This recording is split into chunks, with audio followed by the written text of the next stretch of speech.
जगन का शहर में एक होटल था। जगन बहुत ही लालची था। वो हमेशा सोचता कि किस तरह कम खाना देकर कस्टमर से ज्यादा पैसे ठग सके। कालू वहाँ काम करता था। वो एक सीधा साधा लड़का था। हमेशा वो लोगों की भलाई करता।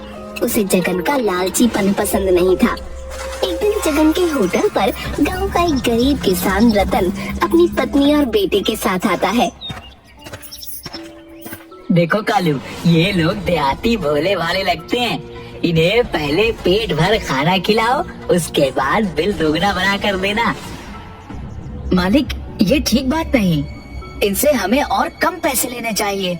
कितने गरीब दिख रहे हैं। गरीब है तो हम क्या करें? मैंने कोई धर्मशाला थोड़े ही खोल रखा है।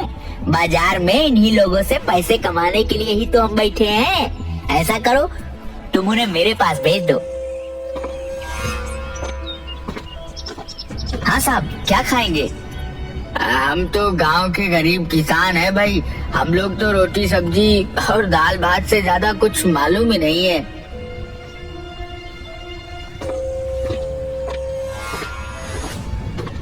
अबे कस्टमर को बैठाएगा भी यहाँ बाहर से ही भगा देगा। चल अंदर जाकर टेबल साफ कर। अरे अरे भैया, क्यों डांट रहे हो बच्चे को? मैं ही खाने के बारे में पूछा था इससे। अरे सर, पूछना क्या, अंदर आइए। आप हमारी लक्ष्मी हैं। ग्राहक भगवान होते हैं। आइए बैठिए। आपका ही होटल है, आपसे ज्यादा थोड़े ही ले लूंगा। अरे वैसी बात नहीं, पूछना जरूरी है ना। जो भी पैसे लाए थे डॉक्टर के फीस और दवाई में चली गई। श्रीमती को भूख लगी थी तो सोचा थोड़ा खाना खिला दूं। अरे आइए बैठिए। कालू, इन लोगों के लिए स्पेशल थाली लगाओ।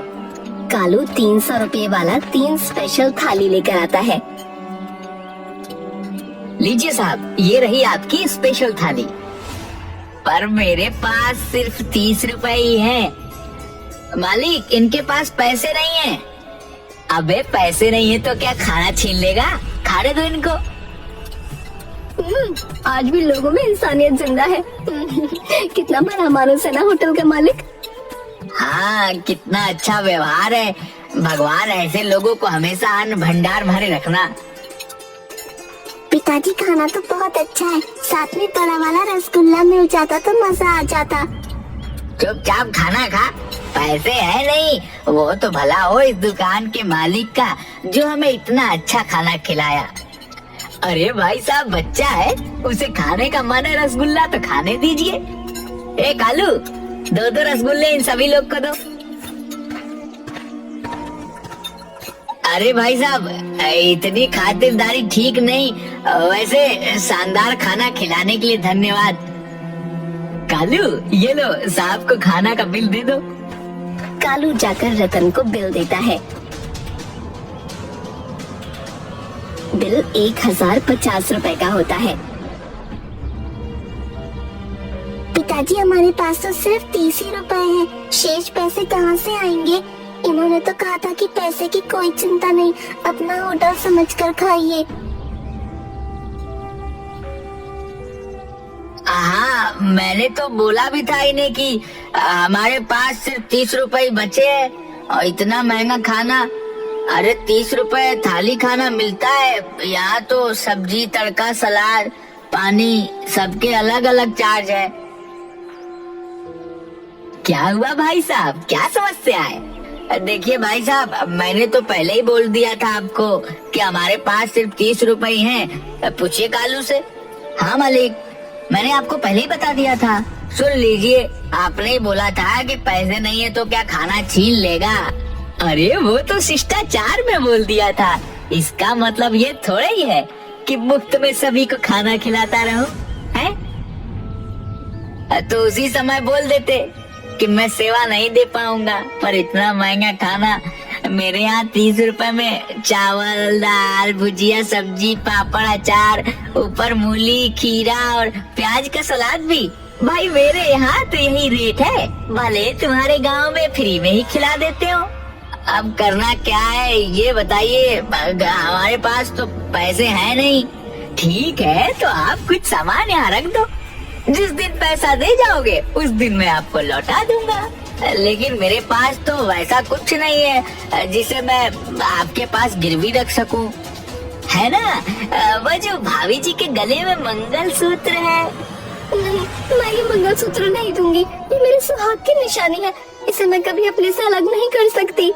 जिस दिन से इन्होंने इसे गले में डाला है उस दिन से ये मेरे गले में ही है। कभी मैंने इसको अलग नहीं किया। मालिक, ये अच्छी बात नहीं। मंगलसूत्र किसी औरत का सुहाग होता है। आप मेरी पगार में से पैसे काट लीजिएगा। अच्छा, बहुत आया अपने पगार में से कटवाने वाला। 5,000 पगार ही है, उसमें से 2,000 तुम एडवांस ले चुके हो। अगर ये पैसे काट लिए तो अपने बाप को क्या भेजोगे? कुछ भी हो जाए, ये भी मेरे माँ के समान है और मैं किसी भी माँ को इस तरह बेइज्जत होते नहीं देख सकता। जाओ चाचा, आप लोग जाओ। बेटा, तुम्हारा ये उपकार मैं जीवन भर नहीं भूलूंगा। अगली बार जब भी मैं शहर आऊंगा तुम्हें खोज कर तुम्हारा पैसा लौटा दूंगा। अरे चाचा, पैसा लौटाने की जरूरत नहीं है। यह भी मेरी माँ के समान है। मेरी माँ बचपन में ही गुजर गई थी। माँ का दर्द क्या होता है यह मुझसे अच्छा किसे पता होगा। जुग जुग जियो मेरे बेटे, जरूर तुम्हारी माँ संस्कारों वाली रही होगी। रतन अपने परिवार के साथ वहाँ से चला जाता है। रतन के जाने के बाद जगन कालू को बहुत खरी खोटी सुनाता है।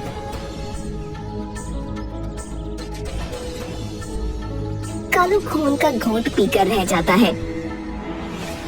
एक दिन सुबह सुबह एक तपस्वी देवराज जगन की दुकान पर आते हैं। अलख निरंजन, बच्चा कुछ खाने को मिलेगा? बहुत दूर से आया हूँ। प्रणाम महाराज, आइए आपको शुद्ध शाकाहारी खाना खिलाऊंगा। जीते रहो बालक, लेकिन साधु के पास देने के लिए आशीर्वाद के सिवा कुछ नहीं है। आप जैसे सिद्ध पुरुष के आशीर्वाद के सामने पैसों का क्या मोल। आइए विराजिए महाराज, मैं अभी खाना लेकर आया। तभी जगन वहाँ आता है। साधु को बैठा देख कालू से पूछता है, क्यों रे कालू, ये नई थाली और गिलास में खाना क्यों ले जा रहा है? पुरानी प्लेटें सभी टूट गई हैं क्या? मालिक, यह कोई सिद्ध पुरुष जान पड़ते हैं। बहुत दूर हिमालय से आए हैं। इनके पास पैसे भी नहीं है। नई थाली में इसलिए खाना दिया हूँ क्योंकि हमारे यहाँ अधिकतर बर्तन मांसाहारी हैं। अपने खाने के लिए औकात तो है नहीं, लेकिन व्यवहार तो ऐसा करते हो जैसे किसी राजा खानदान से हो। चलो जाओ और चुपचाप साधु को बोलो यहाँ भीख नहीं मिलता है, अब कहीं और जाकर भीख मांगे। नहीं, मैं ऐसा नहीं कर सकता। किसी को खाना पर से नहीं उठा सकता। ये तो तपस्वी हैं। आप मेरा पगार दीजिए और उसमें से इनका पैसा काट लीजिए। मैं आप जैसे मालिक के यहाँ काम भी नहीं करना चाहता।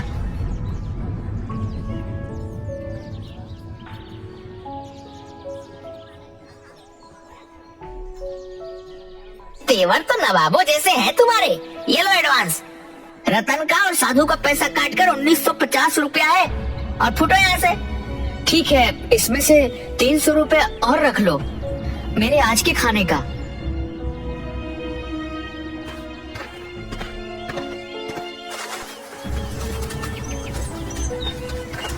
कालू वहाँ से निकलकर एक बरगद के पेड़ के पास बैठा सोच रहा होता है कि अब आगे क्या करना है। तभी वहाँ पर तपस्वी देवराज आते हैं। क्या हुआ बालक, यहाँ पर ऐसे क्यों उदास होकर बैठे हो? कुछ नहीं महाराज, इस दुनिया में लोग पैसों के पीछे इतना क्यों भागते हैं जो मानवता को भी भूल जाते हैं। यही दुनिया है मेरे बच्चे। इस संसार के इस मोह माया से ऊपर उठना सबके बस की बात नहीं। वैसे तुमने मुझे बहुत बढ़िया खाना खिलाया, लेकिन खाने के बदले तुम मुझसे कुछ लेना भूल गए। मैं कहाँ कुछ बोला? तुम्हें याद है, खाना खाने से पहले मैंने तुझे बोला था कि मेरे पास देने के लिए पैसे नहीं है, लेकिन आशीर्वाद जरूर है। बताओ बालक, तुम्हारी क्या इच्छा है? महाराज, मेरी इच्छा है कि लोगों को मैं मुफ्त में खाना खिला सकूं, लेकिन मैं ये नहीं चाहूंगा कि लोग मुफ्त में खाना खाकर मुफ्तखोर बन जाएं। इसलिए मैं चाहता हूं कि कम से कम पैसों में मैं लोगों को खाना खिला सकूं। तुम तो होटल में काम कर चुके हो, अपने अनुभव के आधार पर यह बताओ कि एक आदमी का भरपेट अच्छा खाना खिलाने में कितने रुपए का खर्च आएगा? जी 50 रुपए में अच्छा से अच्छा खाना हो जाएगा। ठीक है, मैं तुम्हें आशीर्वाद देता हूँ कि तुम जो भी गरीबों के भोजन बनाओगे वह 10 गुना हो जाएगा। तुम्हारे 1 किलो चावल से 10 किलो भात बनेगा। इस तरह 50 आदमी का खाना 500 लोग खा सकेंगे। वाह, यानी 50 रुपए वाली थाली मात्र 5 रुपए में पड़ेंगे। महाराज, आपने मेरे जीवन के लक्ष्य को बहुत ही आसान बना दिया। तभी रतन कालू को खोजते खोजते वहाँ पहुँचता है। अरे कालू, तुम यहाँ बैठे हो? मैं तुम्हें होटल में खोज रहा था। पता चला कि तुम काम छोड़ चुके हो। ये लो तुम्हारे अमानत। 1050 रुपए। अरे चाचा, मैंने तो पहले ही कहा था कि ये पैसे आपको देने की जरूरत नहीं है। अरे यह तो तुम्हारी अमानत मेरे पास थी। वक्त पर तुमने मेरी इज्जत बचाई, यही काफी थी। उसके लिए फिर से एक बार धन्यवाद। ठीक है चाचा, आपने पैसे बहुत समय पर दिए हैं। अब मैं अपने पास के 3000 जो 15,000 रुपए के बराबर है, उससे सस्ता होटल खोल सकूंगा। ये तो बहुत अच्छी बात सोची है तुमने। मेरा बेटा बंकू ऐसे ही बैठा रहता है, उसे भी अपने साथ इस होटल में रख लो। जी जरूर चाचा, मुझे अभी कई ईमानदार साथियों की जरूरत पड़ेगी। ठीक है बेटा, अब मैं चलता हूँ। तुम अपनी इसी ईमानदारी और जज्बे को हमेशा बनाए रखना।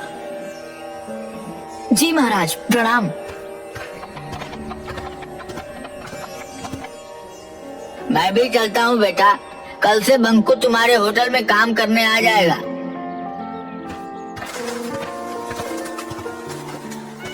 कालू उन पैसों से जगन के होटल के बगल में 5 रुपए की थाली का होटल खोल देता है। पहले तो लोग 5 रुपए की थाली का बोर्ड देखकर इसे मजाक समझते हैं, लेकिन जब होटल के अंदर खाना खाते हैं तो उन्हें आश्चर्य होता है कि 300 से 400 वाले खाने को वो मात्र 5 रुपए में कैसे खिला रहा है। लोग उसे बहुत धन्यवाद देते हैं। जगन का होटल बंद हो जाता है क्योंकि वही खाना 5 रुपए में कालू के होटल में उपलब्ध था। जगन कंगाल हो जाता है। एक दिन भीड़ में जगन खाना खाने आता है। भाई, आधा प्लेट खाना देना। आधा प्लेट क्यों सेठ, पूरा प्लेट खाओ।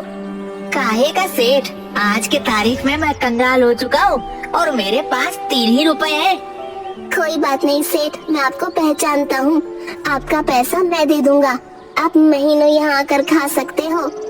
धन्यवाद मेरे बच्चे, पर मैंने तुम्हें पहचाना नहीं। सेठ, मैं वही हूँ जो कुछ दिन पहले आपके यहाँ खाना खाने आया था और आपने मेरी माँ को पैसे के बदले मंगलसूत्र गिरवी रखने को कहा था। मुझे माफ कर दो बेटे, मैं अंधा था। मेरी आंखें तो आज खुली हैं। भूखे लोगों के लिए 5 रुपए पे थाली उपलब्ध करवाकर सचमुच तुम लोगों ने बेसहारों को एक सहारा दिया है। उनकी दुआएं सदा तुम्हारे साथ रहेंगी। अरे मालिक, आप यहाँ? मत कहे मुझे मालिक, ये भी एक गाली जैसा लगता है। 5 रुपए की थाली वाली इस होटल में जो सुकून है वह बड़े बड़े होटलों में नहीं मिलेगी। तो ठीक है, कल से आप भी आइए और मैनेजर की कुर्सी संभालिए। कालू, तुम्हारा यह एहसान मैं जिंदगी भर नहीं भूलूंगा। मेरे बच्चे घर में भूखे हैं, तुमने मुझे काम देकर मुझे ही नहीं मेरे परिवार को भीख मांगने से बचा लिया।